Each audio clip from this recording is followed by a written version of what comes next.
Je viens d'avoir 60 ans. J'ai l'impression d'une toute nouvelle liberté qui s'offre à moi, là, maintenant, comme une espèce de nouvelle vie. Mes 60 ans, c'est mon second souffle. C'est comme si j'allais pouvoir enfin, après avoir coché ou pas des cases, de ma vie, eh bien maintenant c'était pour moi et que c'est tout un nouveau jardin des possibles qui s'ouvre à moi et de nouvelles autorisations que j'ai pas pu me donner avant.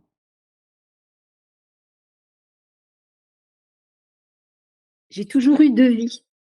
En fait, une vie où j'avais envie d'œuvrer dans le monde, où, je voulais être la nouvelle Florence Nightingale qui va sauver le monde, prendre soin et donc, à ce titre-là, j'ai été infirmière pendant 40 ans et une autre vie secrète, plus intime, imaginaire, sensible, où en fait j'ai toujours été littéralement passionnée par la beauté, par le vêtement, par, l'imaginaire, par, la robe dans les contes de fées. La robe qui fait les princesses, dans les contes de fées. C'était quoi la substance même de cette robe qu'il y avait dans les contes de fées?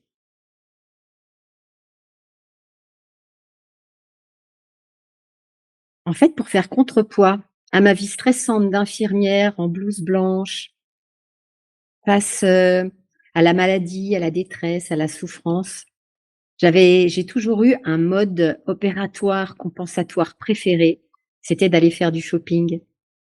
En fait, j'ai rempli mes armoires. Mes armoires débordaient.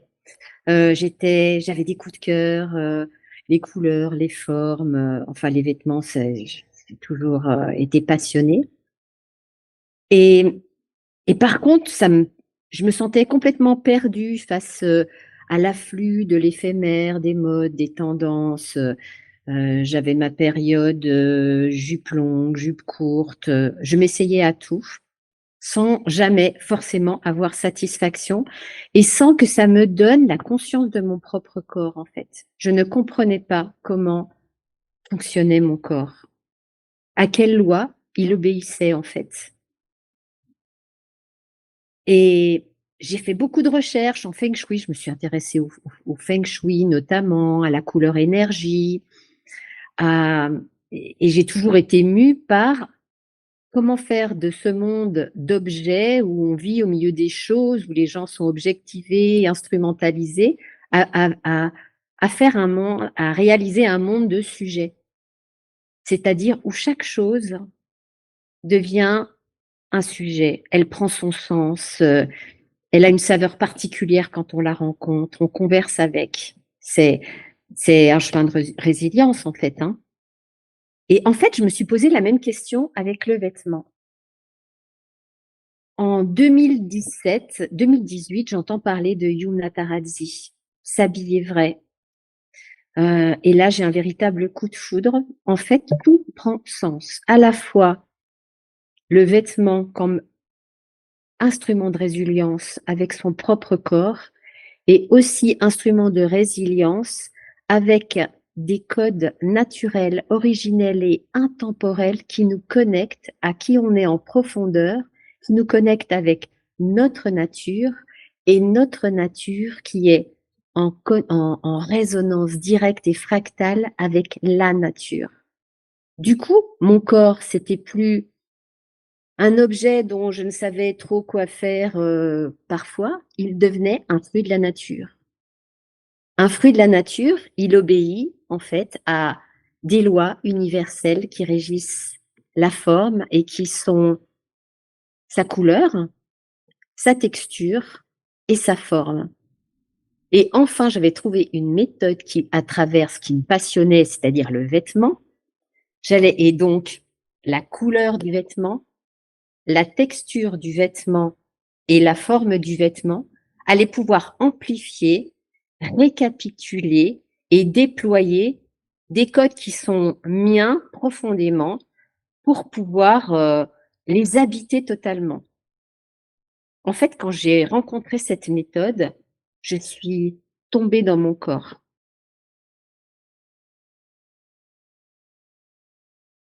en fait, ça n'a rien changé et ça a tout changé. Ça m'a permis de pouvoir prendre confiance à l'intérieur de moi en une espèce de constante inaltérable qui, je sais, je peux vieillir, je peux être malade, je peux mincir, je peux grossir, je peux changer de forme. Il y a en moi un code qui ne changera jamais. Et d'avoir pu toucher ça, d'avoir pu toucher cette intelligence même qui me fonde, et ça a créé comme un retournement. Je n'étais plus comme une feuille morte dans l'éphémère, avec des identités multiples dont je ne savais pas forcément faire le lien. C'est comme s'il y avait un fil rouge à tout ça, qui me permettait de mettre du corps dans ma vie et de pouvoir compter non pas sur mon corps dans sa forme, mais dans son identité, dans sa vibration profonde. Et c'est une confiance, mais incroyable, incroyable. Tout d'abord, en fait, ça a été très long pour moi parce que comme c'est un process qui est très organique, en fait, je me suis retrouvée avec un temps différent de celui de mon mental, qui est celui de mon corps, qui est celui d'une infusion qui est complètement différente. Les couleurs que je pouvais mettre sur moi, voir dans le monde, déjà bougeaient mon sens artistique profond. Ah oui, il y a des rouges chauds, il y a des rouges froids. Ah oui, il y a des jaunes chauds, il y a des jaunes froids. Ah oui, les bleus, c'est pas que froid. Ah oui, les rouges, ça peut être froid et chaud. Enfin, c'est tout un monde coloré dans ses dimensions multiples, dans le tempérament de la l'intelligence de la couleur comme un champ informant, informé, qui a un impact direct sur sa propre énergie, sur l'émotionnel, sur comment mobiliser les actions. Et ça, pour moi, c'était déjà fascinant. J'avais déjà touché ça de façon artistique, mais là, c'est mon corps, hein. C'était acté avec mon corps. Et mon corps en était la prolongation. Et ce temps de latence, en fait, qui appartenait à un temps qui n'était pas donc celui de mon mental, m'a laissé tout d'abord dans une confusion, hein. Je veux dire, tous mes repères étaient gommés, floutés, et ça m'a obligée à prendre de nouveaux repères en moi-même. Mais en fait, des repères qui étaient beaucoup plus stables et concrets et qui naissaient de ma propre perception, mais la perception ancrée dans mon corps. Et du coup, ma garde-robe m'est devenue d'une sobriété. Je n'aurais jamais pensé que j'avais cette capacité à pouvoir être sobre au niveau des vêtements. Mais en fait, le fait d'avoir des vêtements où toutes les couleurs vont avec tout, où toutes les formes sont toujours celles qui me vont comme un gant, où les matières des vêtements sont toujours celles qui sont comme une seconde peau pour moi, en fait, toute la charge mentale qui était liée à mon apparence est tombée. Ça a fait de la place dans mes placards, ça a fait de la place dans ma charge mentale, ça m'a donné de la confiance et de la disponibilité, en fait, pour pouvoir oublier mes vêtements, ce que je portais, l'image que je pouvais avoir, et ouvrir toute cette disponibilité à des choses qui me tenaient vraiment à cœur, que j'avais envie. Et donc là, du coup, c'était pas qu'est-ce que je vais mettre, mais quelle tenue pour pouvoir me propulser dans ce que j'ai envie de vivre, en sachant que c'est ça qui est important, c'est ce que j'ai envie de vivre.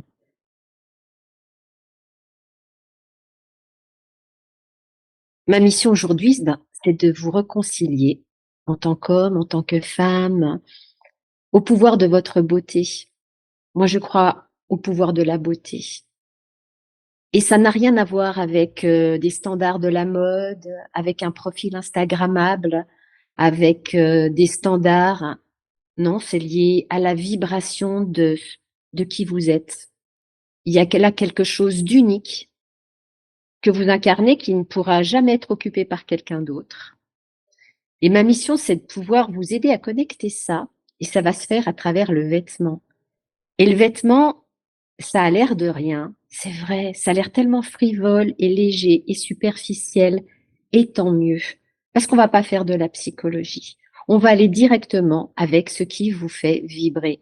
Et on va parler chiffon, et on va parler de vous, et on va parler de toutes vos facettes, qui sont toutes les facettes du diamant que vous êtes. Et ma mission, c'est de vous faire rayonner et que vous vous sentiez belle et beau pour aller dans le monde et faire ce que vous avez à faire.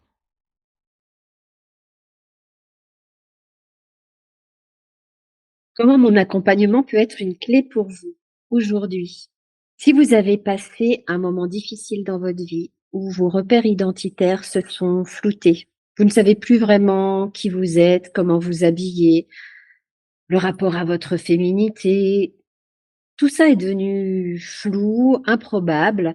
Il y a eu des profondes mutations identitaires et du coup, votre garde-robe ne vous ressemble plus, vous ne savez plus quoi mettre, votre corps a changé et vous avez besoin de pouvoir trouver de nouvelles clés pour pouvoir vous reconnecter avec la femme, l'homme que vous êtes ici et maintenant, dans le corps que vous avez ici et maintenant.